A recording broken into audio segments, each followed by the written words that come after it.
Hey guys, doing a video here on my weekly watch list. I know I missed a couple of weeks or a week or two in there. Um, as many of you know, I came down with COVID. It wasn't bad. I was just real not a lot of energy, and I got behind on stuff around here. So when I did start feeling better, I was busy trying to get caught up here. So I apologize. I didn't do a video for a couple of weeks. I don't have a lot for this week. We're kind of in the front end of earnings season here. Um, Earnings season can be tricky. I'm not saying you can't trade it, but you have to have tight stops because um, you don't really know for sure. It's harder to follow charts because you might, the chart might look one way, and if something leaks out, maybe let's just say, I'll just use Apple for example. Insiders know that, hey, we're going to have a bad earnings report. I'm going to sell some stuff. You start seeing blocks, and all of a sudden people start selling stuff. Um, it can be tricky. I try to be extra careful in earnings season. For a while there, I wouldn't even trade earnings season. For one, premiums were so inflated that it was just hard to uh, do any good with it because the IV was so bad on it. The implied volatility was so bad that you got in and all of a sudden IV dropped. You could have the trade the right direction, but IV drops and you're sitting a sitting duck there. So just be careful. One other tip about earnings. Let's just say Nvidia has earnings tonight. Um, I shouldn't say most traders. A lot of traders won't trade Nvidia because they don't want to hold it overnight because it's kind of a coin toss. And I know there are some traders out there that do pretty good on predicting earnings. I know a few of them that do a pretty good job of it, but for the most part, it's kind of a coin toss as to whether or not you're gonna hit it right on earnings. And even if you do hit it right because of implied volatility, when that gets sucked out, even if you do hit it right, you could still lose money on options. But anyway, let's just say, for instance, Nvidia has earnings tonight. I wouldn't want to be holding AMD overnight either, just because it's related. If Nvidia has a bad earnings report, it's almost a guarantee that AMD is going to be affected by it, and it's going to drop also. And that goes for anything that's related. Fedex, UPS, anything related. When they're tied that closely together, if one has a bad earnings report, the other one's probably going to suffer. So just be mindful of that. If AMD has earnings or Nvidia has earnings, I wouldn't want to be holding the other one overnight. So just keep that in mind. My watch list this week isn't great because of earnings, and anything on this watch list, be mindful of earnings. I don't know. I didn't check closely when earnings were on some of these. One of these, I don't remember which one. Earnings was on the 28th, which I think is Wednesday after market close. So you just got to be mindful of that. For me, I will not hold overnight during earnings. It's just not, it doesn't fit my risk profile. The only way I would do it if it was a lotto and I was okay with losing the whole 100%. Other than that, I won't hold over earnings through earnings overnight. So what I have here is Fedex inside day down. See, Fedex had a 2-2 or 1-2-2 rev strat reversal on the weekly. We have a Momo shooting star here. You Stratters know what I'm talking about when I call it the Momo shooting star. It seems to be kind of some support right here because we had a low here. The low was 276.69. Low here is 276.38, so pretty close here. If we lose that level, anything I trade this week is going to have a tight stop because of earnings primarily. But in this one, if I enter on a break below this inside candle, the low is 276.97. Target's going to be 276.38. There's not much movement. I probably won't trade this unless we break below this 2 here of 276.38. There's a good chance that if we break below this one candle, this inside candle, we may bounce right here just because of the support. And I don't, even if I have a tight stop, I'd rather not get stopped out. So this one here, I'd probably just wait until we would break this candle here. Once we break this candle, we've also broke this low here, which coincides with this. If you look at this, the low here is 276.64, 276.69, 276.38. So this here, if we break this level, I'd probably enter. And the level I'd be looking at would probably be 276.38. We break below 276.38, I'd be looking at a target down. Yeah, that's a pretty big target, 263. Yeah, I'd probably go over here.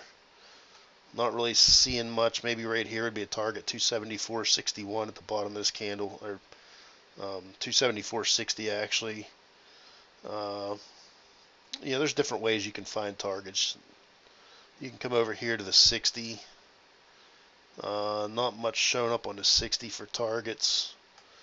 So I'd probably be looking at, if we broke below this, I'd probably be looking at down, maybe this candle here, 274.33 would be my first target. Do we have a gap there? 274.60, 275? No, there's no gap there. Let me show you something else. Something I have here that I don't use much anymore. Let's just say I have, let me see if I can find it. I haven't used it for a while. I have a chart here for gaps. I created this a while ago. It shows a spike right when there's a gap. Anytime there's a gap, there will be a spike here. So you see we had a gap here, you got a spike. If we go to, let's go to weekly time frame, we have a gap right here, and we have a gap right here. We go to daily,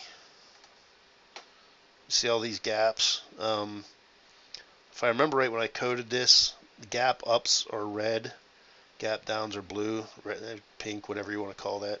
Gap downs are blue. No real reason. I probably should have made it red and green, but I had this tied into another. I was using a different indicator here, and I had them both overlaid on the same chart. And the indicator I was using had red and green in it, so I didn't want to make these red and green because it kind of blended. So that's why I made them these colors. I don't really use this anymore. I just kind of visualize it, but I can put a link to this gap strategy or indicator. If you want to use it, feel free to use it. I'll put that in the description. Put a link to it in the description. I created it myself. You can use it. You can share it. Do whatever you want with it. Modify it. I don't care what you do with it. I'm not one of those types that, hey, I created it, you can't use it. So you want to use it, use it. You want to share it with your friends, share it with your friends, whatever. So there's Fedex. I was looking at, well, we already talked about it, a drop below this level. I don't know that I'll trade Fedex, but it's there. Lows. Let's take a look at Lows. Lows was actually an inside day up. If I remember right, it was also an inside week. Yeah, inside week right here. So inside day up, you're gonna possibly run into a problem having an inside week, because when you break the day up, you're still going to be inside week. But I think it's worth a shot here. I think it's worth a shot with a tight stop. If you get in on the inside day break, your first target's going to be here. Your second target's going to be here. However, this here creates an inside weak break to the upside. So at this point, here's how I would trade this. Let's just say I bought 5 contracts, or maybe I have 5. Maybe I only bought 2 to start, and I added along the way based on maybe the 60 or whatever. Let's say I have 5 contracts. At this level here, I'm probably going to sell 3. We get to this level, I may sell 1 more, so I'm only holding 1. If we break this level, I may jump back in and look to ride this up. Now I have a target. Was it this one? No, it's not this one. Okay. So that's how I would trade lows. We have the inside weak break to the upside at 207.93, or it's 204.90. No, what's the high? 207.29. For some reason it's stuck on showing me this one here. Yeah, showing 204.93, but if you look at the high of this candle, it's actually 207.29. So if we break this 207.29, my target's going to be 208.98. About a $1.70 move, which in the options world is a lot. So that's how I'd play lows. Let me check something on Fedex here. No, it wasn't Fedex either. Okay. MGM is another one. I don't trade MGM a lot, so I don't know that I'll trade it. And if I do, I'm going to be careful with it. I'm not. I'm kind of a creature of habit. I like certain stocks, certain tickers. I try to stay in that range, in that realm. But we have an inside day break, and this very well could break to the downside too. I'm not really looking at it to the downside. Let me go back to the monthly here.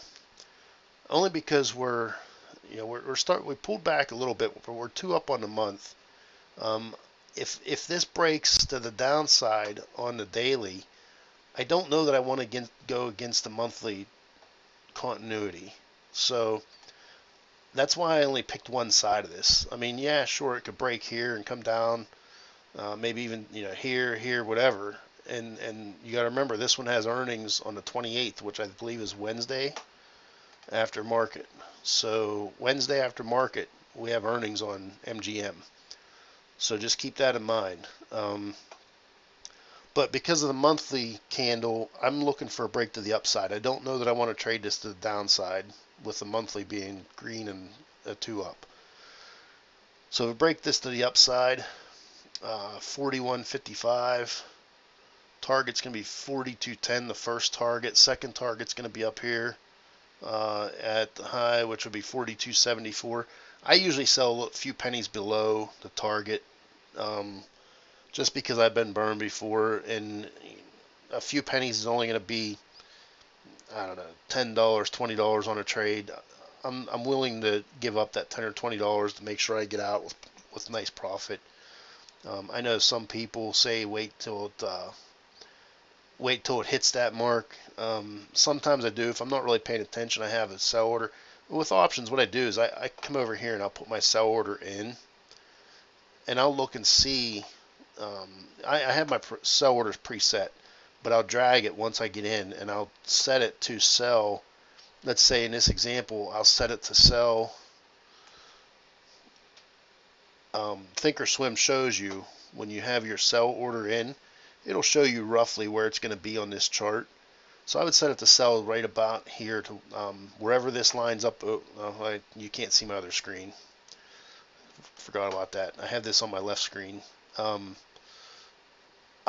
can drag this up and down for my sell, and I'm going to drag it to where it's going to line up with just below this target. And that can move based on changes in implied volatility or theta, whatever. This can move around. So I'm going to try to keep it just below this target. So that's MGM. Remember, earnings Wednesday after market, so be mindful of that. Micron, one I don't really like to trade much. I don't have a lot of luck with Micron. Micron it's a 2-up, but it's in conflict. It's coming back down. It's pulling back through. There's a good chance this comes down at least to here, the 80, 80, 53-ish. So I'd be looking at a trade to the downside on this. So I'm looking at inside day down break at 84.57. My first target would be about 83.90, which isn't a huge move. There's not a lot of targets below that. You can see here that you kind of, after that, you're looking at way down here for a target down to $80. You can look at the 60 and see where there's maybe other levels, but because I'm not a big fan of Micron and it's such a big level to get down to this next one, I'd probably just take profits here. It might only be a 10, 15, 20% win, but I'll take it and get out and move on, if I even get in it. Nvidia, that's going to be the last one I have. And I'm not real big on following these. I'm more or less of a right here, right now type of trader. You can see I have some stuff up over here: 3-1-30, 3-1 on the 15, 2-1 on the 5-minute. I keep an eye on these, and I'll get to that after we cover Nvidia. I'll show you, kind of what I do there. Nvidia, I'd be looking at, it's an inside week up, and I'd be looking at it because we're 2 up on the monthly. If I jump into the downside, I'm going to be going against the monthly. Not saying it can't work. I would just rather stick with the continuity. So we're looking at 2 up, or an inside week up, I mean. So the inside week up break would be 632.30. Over that's going to be a break to the upside. I come over here to the daily chart, and here would be my first target at 646.63. Second target is going to be 648.57. That's a pretty big move from the 632. So what I may do is even come down here to the 60 to look for targets.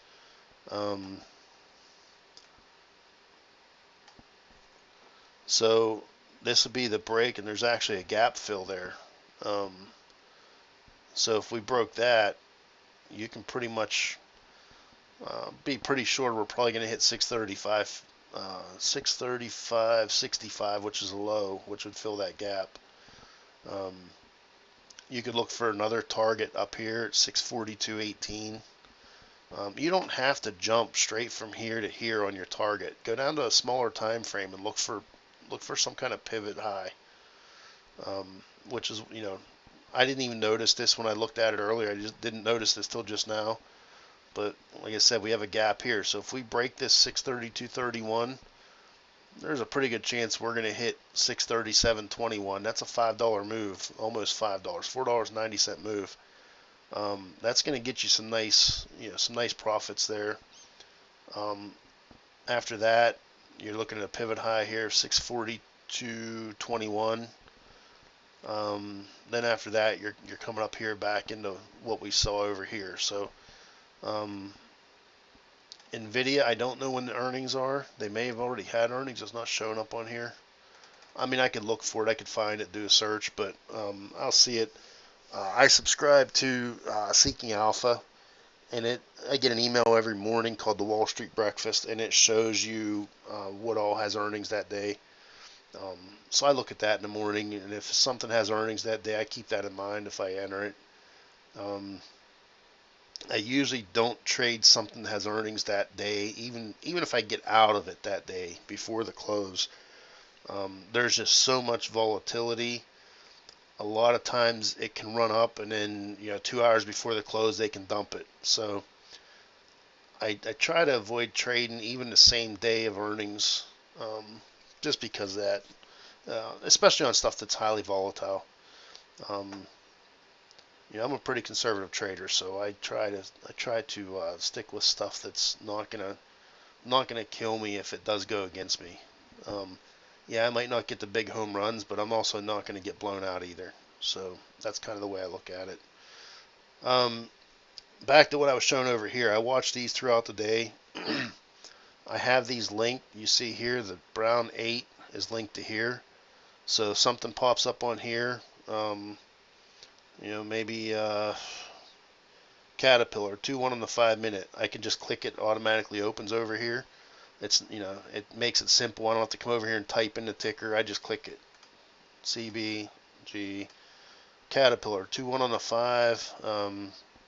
Let's just pretend we're looking at I don't know, 30-minute. That's not a real good chart. Maybe we got an inside candle right here. We would have got an alert here on the 15-minute. A 2-1 15-minute.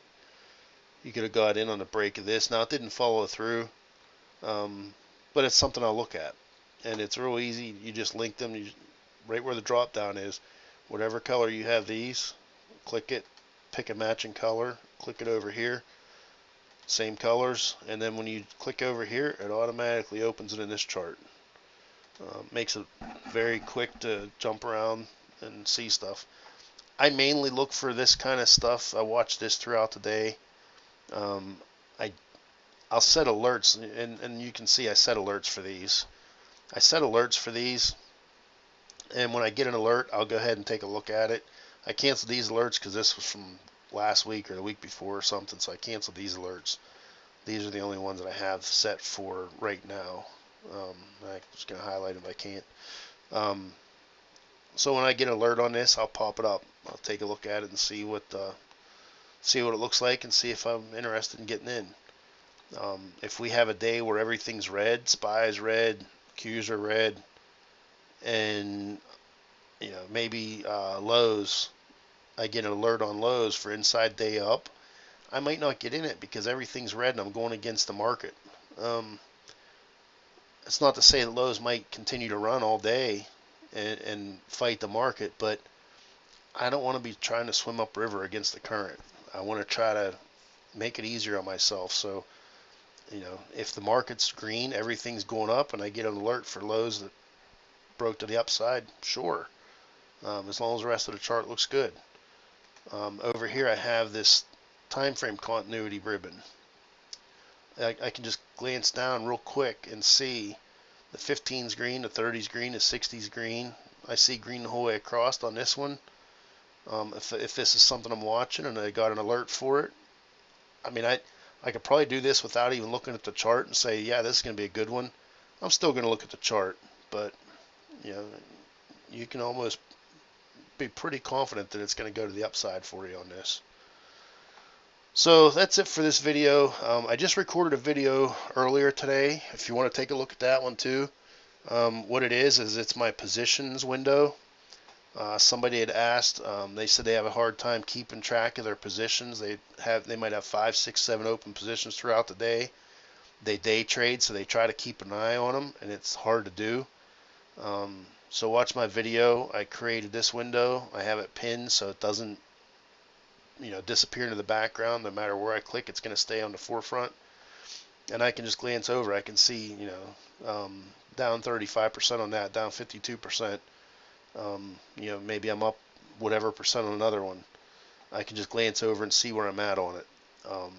And I have it linked. Watch the video. I have it linked to my options window, the options chart, so I can just click on it and it automatically changes my options chart with active trader on it. So it's real quick to get in and out. But I just recorded that video earlier today. Take a look at it. And if you have any questions, feel free to ask. I'll put the link in there for the gap thing over here that I showed you. You can see right here is a flat line. That means there's no gaps on this chart. We go to Caterpillar, no gaps on the monthly, and we have gaps on the weekly. So I'll put that in. If in this gap, if it's a penny, it's a gap. You can see the low here was 166.74. High here was 166.64. 10-cent gap. there's your spike.